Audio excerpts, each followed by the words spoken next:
Orde in die erediens.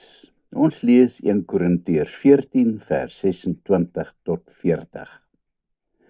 In 1956 gaan hou die Nelle vakansie in Amanzimtoti. Een van die moetsienplekke is natuurlik die Oosterse Mark in Durban. Ek was so 8 jaar oud en hierdie uitstappie was natuurlik vir my groot opwinding. Die baie geure was oorweldigend. Curry, wat bitter gevaarlik gelyk het, is 'n netjiese hoopies uitgestal. Daar was liggeel, donkergeel, bruin, helder rooi. En dan het die goed die allerverskriklikste name gehad wat ek nie durf nasê het nie. Anders is my mondjie met seep skoon geskrob. Daar was ook 'n duiselingwekkende magdom ander handelsware, materiale van skokkend helder kleure, skoene, handsakke, matte, omtrent enige ding onder die son is op daardie mark uitgestel, selfs vis. Aan die een kant het ek my verwonder aan al die vreemde dinge, maar as plaasseun was ek tegelyk totaal verboureerd. Die eng gangetjies en al die verkoopsmanne wat almal gelyk praat en hulle ware aan ons wil opdring.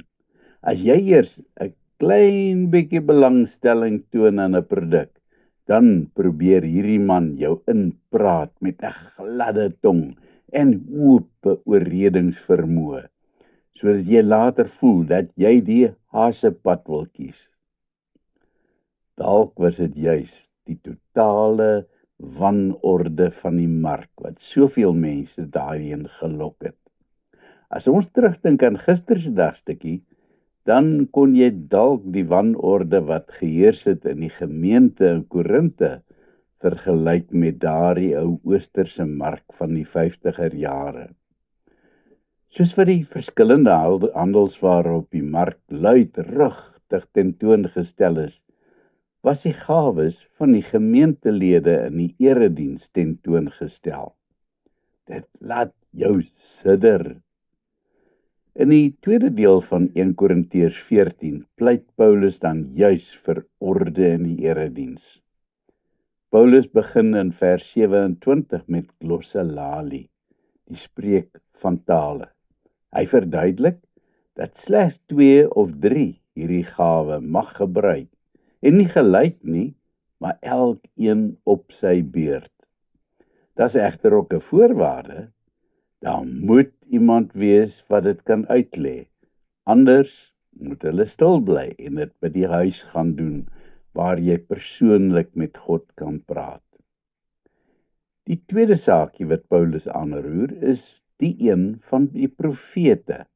Weereens mag slegs 2 of 3 hieraan deelneem. 1 vir 1 natuurlik.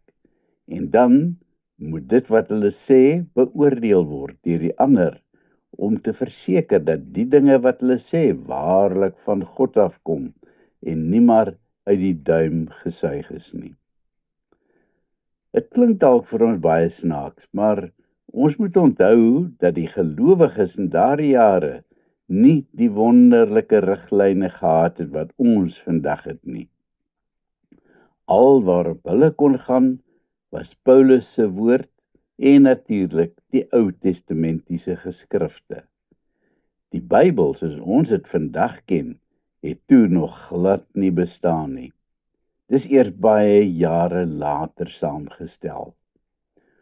Profete het onder die leiding van die Heilige Gees sekere uitsprake gemaak, maar dan moes daar seker gemaak word dat dit werklik die werk van die Heilige Gees was. Hoe bevoorreg is ons nie vandag om die Bybel te hê en saam daarmee 'n magdom kommentare, agtergrondstudies en uitlegte. Boonop het ons leraars wat vir jare lank studeer om ons leiding te kan gee. Paulus wil dit baie duidelik stel dat daar orde moet wees in die erediens.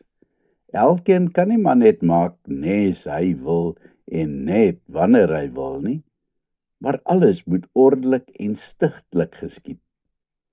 En dan kom Paulus by 'n ander teersaakie, een wat al vir baie debatte en hartseer gesorg het.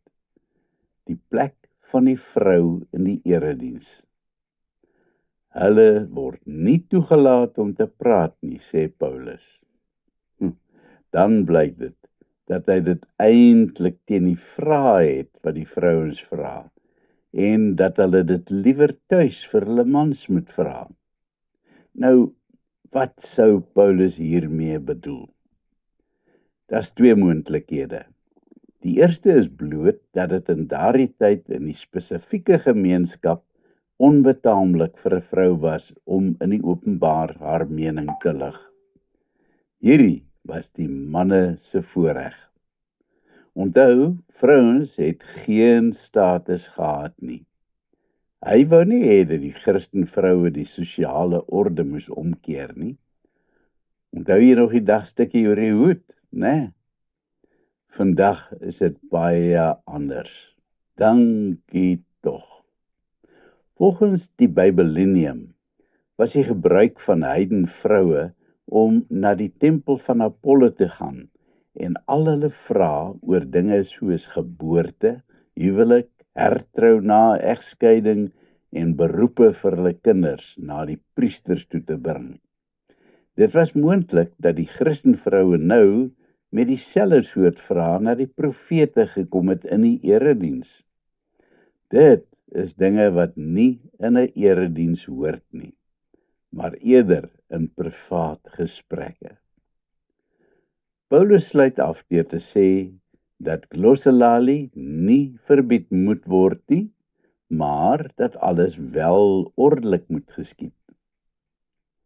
Nou wonder ek net, sou 'n erediens soos die ene in Korinte vandag dalk vir ons werk? Natuurlik, maar met die nodige orde, soos wat Paulus bepleit.